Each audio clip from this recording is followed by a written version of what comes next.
Hi there, this is Anas Al-Awaid in his 5th video about the Goblin Market poem by Christina Rossetti. So let's continue together explaining the great poem.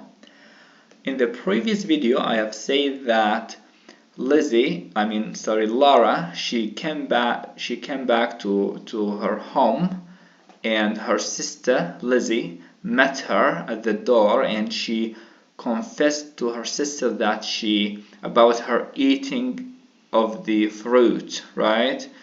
And buying the fruit of goblin men.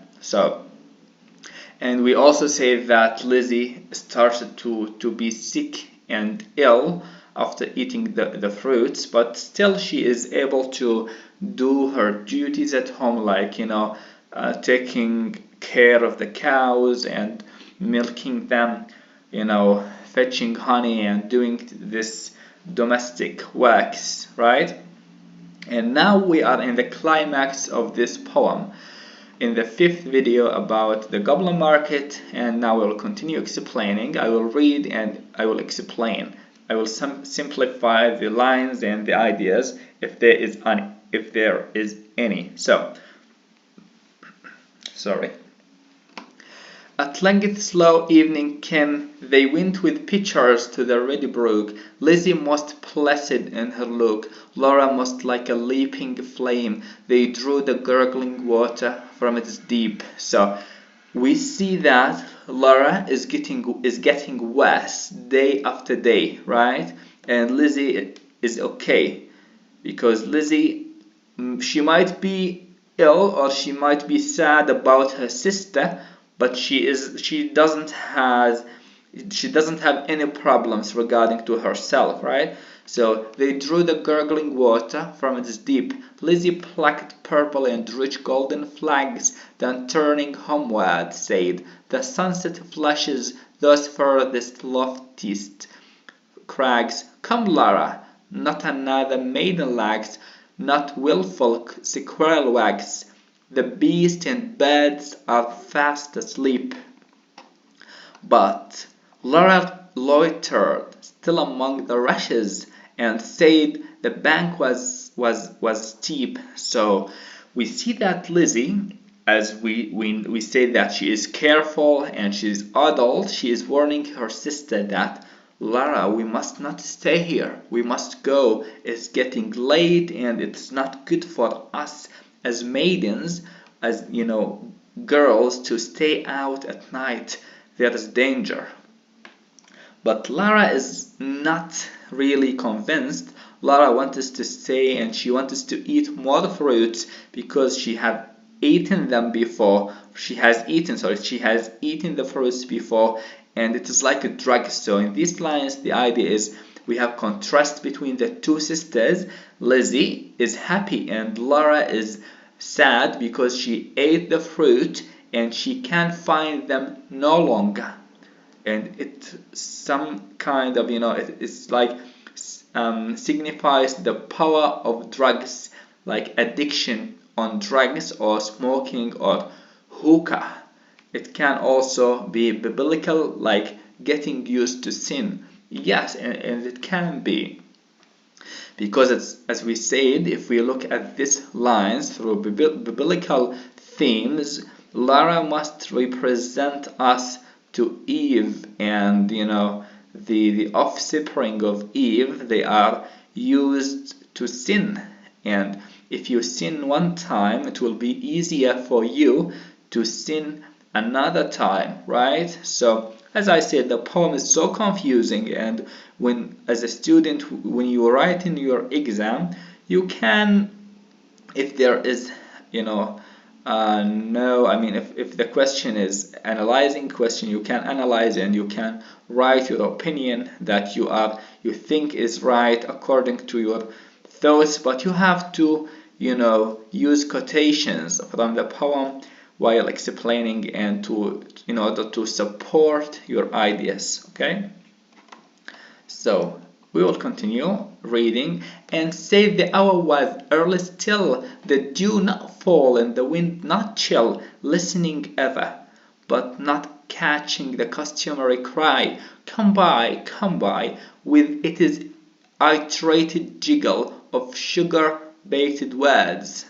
Not for all her watching, once discerning even one goblin, racing, whistling, tumbling, hobbling, let alone the herds that used to tramp along the glen. So,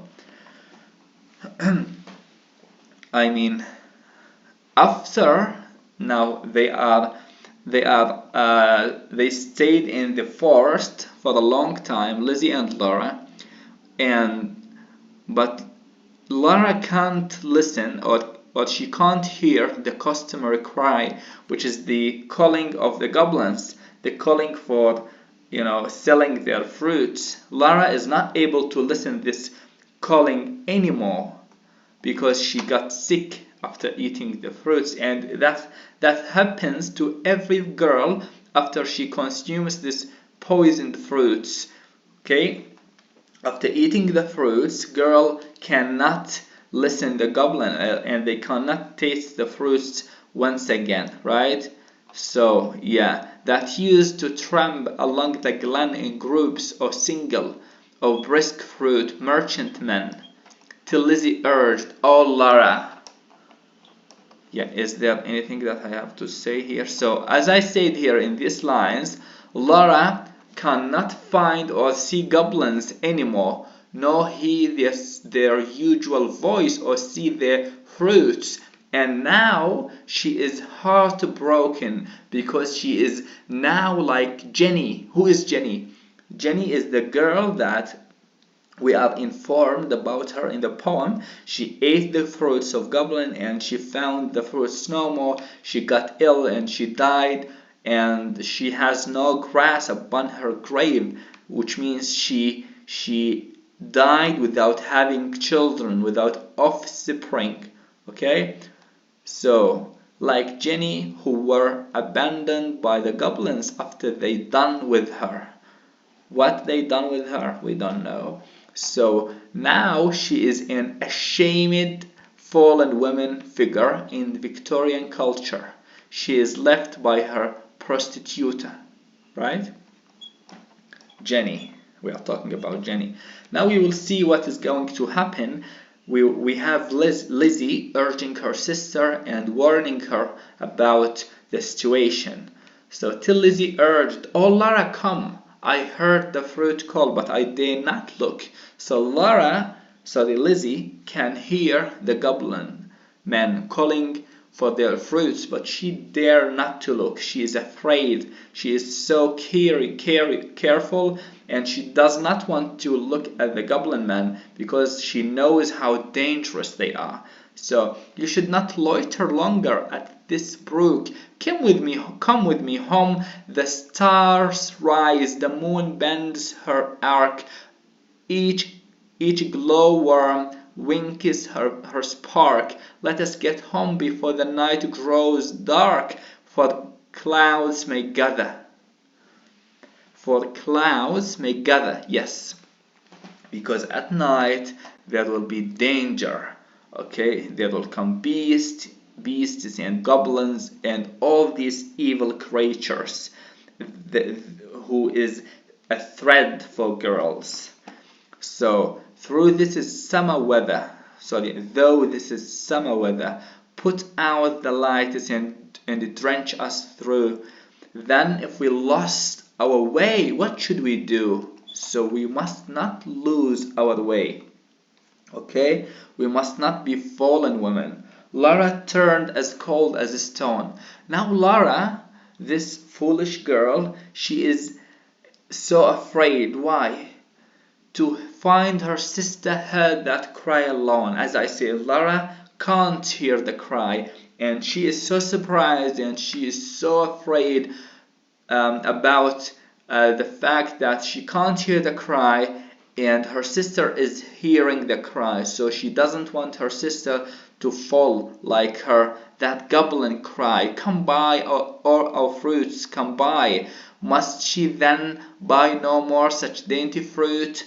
Who? Lara, right? Must she no more such succous pasture find, gone deaf and blind? So Lara gone deaf and blind. She can't see the goblins, she can't hear the goblins, so she is deaf and blind now. But her sister Lizzie can hear and see the goblins. But is Lizzie going to, be convinced by goblins and buy their fruits or not? We will see in the upcoming lines. So her tree of life dropped from the root. She said not one word in her heart's sore ache, but peering through the dimness, not discerning, trudged home, her pitcher dripping all the way. So crept to bed and lay silent till Lizzie slept. So they got home, okay, at night, and so here then sat up in a passionate yearning, and gnashed her teeth for balked desire, and wept as if her heart would break. So Lara is sad now. She is desiring. Desiring for what? Desiring for the fruits, because she can't see the fruits. She can't eat the fruits, right? So she is desiring, and she is longing so much to eat the fruits. Day after day, night after night, Lara kept watching in vain, in sullen silence of exceeding pain. So that she never caught again the goblin cry. So Lara is so, she has an exceeding pain now, right? Because she can't hear the goblins. She never caught again the goblin cry, come by, come by. She never spied the goblin men hawking their fruits along the glen. But when the noon waxed bright, her hair grew thin and grey. Well, now her hair is grey, and we know at the very beginning of this poem that Lara was a young, beautiful girl. She has a golden hair, right? But now, because she is sick, her hair is grey. She dwindled as the fair full moon doth turn to swift decay and burn her fire away.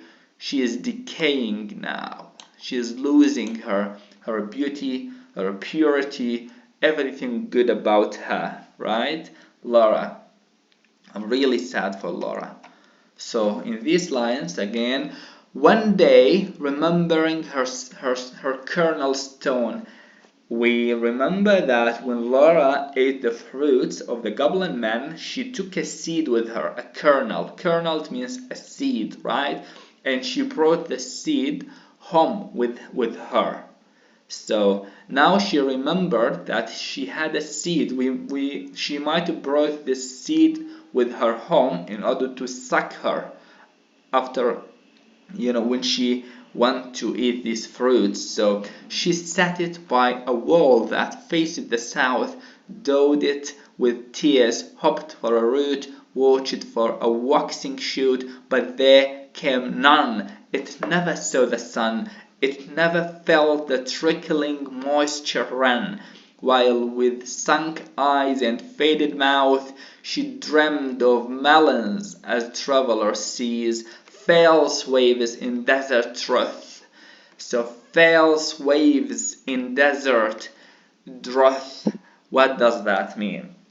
This means that Laura, she is sick now, and she is dreaming about melons, about oranges, about apples, about strawberries, but she can't find these great fruits, these tasty fruits. She can't find them anymore, and it is like false waves in desert drought. When you walk in the desert, or sometimes even when you are hitting the road, right, you see something like water in front of you, but there is nothing. The more you drive, faster, and the more you come closer to this figure of water that you see, you find that there is nothing of the kind. In Arabic we say sarab. There is nothing.